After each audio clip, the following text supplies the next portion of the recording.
So as we discuss कि PV diagram से हमको सिर्फ वर्क के बारे में पता नहीं चलेगा, it will also tell me how the process takes place.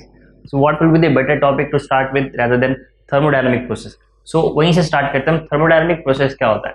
Thermodynamic process tells me about the procedure how a system reaches from one state to another. एक थर्मोडायनामिक सिस्टम पहले स्टेट से दूसरे स्टेट तक या फिर इनिशियल स्टेट से final state तक कैसे पहुंच रहा है, उसके बीच का प्रोसेस जो होता है, उसके बीच का प्रोसीजर जो होता है, उसको हम कहते हैं thermodynamic process. Let me give an example. Let me take a PV diagram, a simple PV diagram. So we know that in a PV diagram, or let's say from one state to another state. So let's say my first state is here. Let me name this state 1. Now my thermodynamic system will transfer its state from first to second, initial to final. Let's say this is my final state. Okay, fine. So okay, now in this case what can be the possibility? इसको first से second तक पहुंचना है. Now when I say it has to reach from first to second, what I exactly mean is, if this is pressure and this is volume, for this first state there will be some amount of pressure, let's say it is P1, and some amount of volume V1, right? For the second state, same, there will be some amount of pressure, let's name this P2, and some amount of volume, let's say it is V2. So in short, what we need to do is to reach from first state to second state, there are two variables which has to change, that is pressure and volume. So from state 1 to state 2, our motive is that pressure should change from P1 to P2. इतना मेरा pressure change होना चाहिए first. Second, volume should change from V1 to V2, right? अगर मैंने ये दोनों चीजें कर दी, यानी if first state is P1 V1 and second state is P2 V2, I can simply reach from initial state to final state, or for this case from first state to second state, right? But the procedure for this is what we call process. Let me give an example. अब मुझे जाना है यहाँ से यहाँ पे. So let me take a simple curve, something like this. Okay. Now we know that इसके अंदर का जो ये पूरा पार्ट होगा, ये इसका वर्क डन होगा. मैं आपको इसी ग्राफ, इसी डायग्राम के अंदर मैं आपको एग्जांपल देता हूँ कि प्रोसेस का मतलब क्या होता है. अब मैं यहां से ऐसे जा सकता हूँ कर्व के साथ, स्ट्रेट लाइन में भी जा सकता हूँ मैं चाहूँ तो यहां से ऐसे जा सकता हूँ. क्या किया मैंने? प्रेशर कांस्टेंट है. जैसे ये मेरा ये वॉल्यूम V2 पहुंच गया, मैंने प्रेशर ड्रॉप करके V2 तक लेके आया, या फिर वॉल्यूम कांस्टेंट रखा, वॉल्यूम कांस्टेंट, ठीक है, प्रेशर ड्रॉप हो रहा है, अचानक से मैंने वॉल्यूम बढ़ा दिया. इसके बीच में और बहुत सारे इंटरमीडिएट हो सकते हैं ना, मैं यहाँ से ऐसे करके या कैसे भी जा सकता हूँ. Getting me? My motive is to reach to this state. So just to not make it very complicated, मैं यहाँ पे से 3 पाथ ले रहा हूँ, ठीक है. First is from this to this. Let me name this A, let me name this B. 1 2 तो मैंने दिया, बट वो मेरे इनिशियल और फाइनल पॉइंट है. अब मैं उसको A B डायरेक्ट ऐसे जा सकता हूँ, A C B ऐसे जा सकता हूँ, A D B ऐसे भी जा सकता हूँ, ठीक है. अब तीनों केस में क्या फर्क पड़ेगा? देखो, पहला केस लेता हूँ कि जब मैं 1 से लेके 2 तक जा रहा हूँ, ये तुमको करना है हर एक केस में, पर मैंने जो पाथ सिलेक्ट किया है that is A to B direct. या फिर चीज़ रेफरेंस के लिए मैं यहाँ पे एक और पॉइंट ले लेता हूँ E. सो इस पाथ को मैं नाम देता हूँ AEB, यानी ये वाला बीच वाला पाथ सिलेक्ट किया मैंने, ठीक है. इस तरीके से पहुंचा मैं यहाँ पे. सो फर्स्ट केस में क्या देखने मिलेगा मुझे? देखो, मेरा मोटिव चेंज नहीं हो रहा है. मोटिव वही है, हमको 1 से लेके 2 तक पहुंचना है, स्टेट 1 से स्टेट 2 तक. बट वो कैसे पहुंच रहे, इससे फर्क क्या पड़ेगा? देखो, इससे फर्क ये पड़ेगा, मैंने पाथ ये वाला लिया,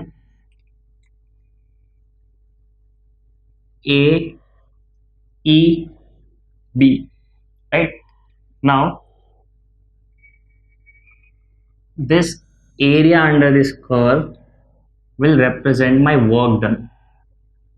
Okay, so for this case if I take this path, मेरा वर्क डन इतना होना चाहिए. सिंपल. अब तक हमने इतना पीवी करते हुए पढ़ लिया है कि आपको इतना समझ में आ जाए कि इसके अंडर का जो कर्व है ये वर्क डन है. अगर मैंने ये पाथ लिया तो AEB, बट अगर मैं इसी के लिए पाथ चेंज करता हूँ, लेट्स से मुझे 1 से लेके 2 तक ही पहुंचना है, मेरा इनिशियल और एंडिंग पॉइंट सेम ही है, मेरा एंड गोल सेम है, बट मैं पाथ अलग ले रहा हूँ. For this case I am taking path A-C-B. इसमें क्या किया हमने, प्रेशर और वॉल्यूम दोनों धीरे धीरे कम करते गए, वॉल्यूम बढ़ाते गए धीरे धीरे, प्रेशर धीरे धीरे कम करते गए, और ये सेकेंड पॉइंट तक पहुंच गए, बी तक पहुंच गए. ठीक है. बट इस केस में हम क्या करेंगे, इस केस में 1 से लेके अभी भी 2 तक ही पहुंचना है हमको.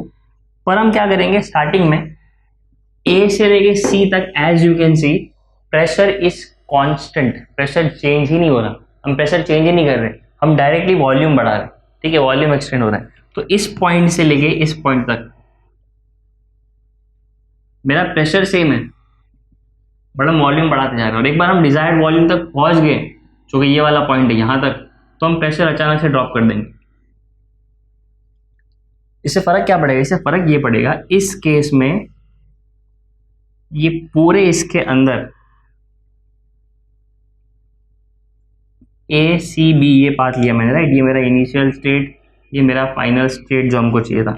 इससे फर्क ये पड़ेगा कि ये पूरा जो एरिया है ये अब मेरा वर्क डन होगा.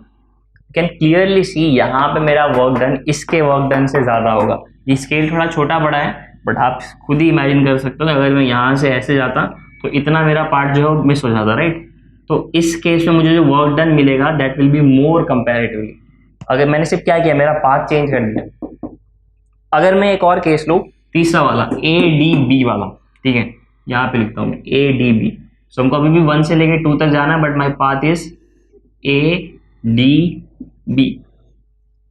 For this case again initial point is same 1, final point is also same 2, but what we will do, we will first reduce my pressure. Point D तक पहुंचने के लिए पहले हम अपना प्रेशर रिड्यूस करेंगे इतना कि हमारा ये सेकंड स्टेट तक मैच हो जाए, और एक बार प्रेशर रिड्यूस हो गया फिर हम अचानक से वॉल्यूम बढ़ाएंगे. सो इस केस में क्या होगा, इस केस में ये होगा कि इसके नीचे ये जो पूरा पार्ट होगा ये होगा मेरा work done. This is pressure, this is volume.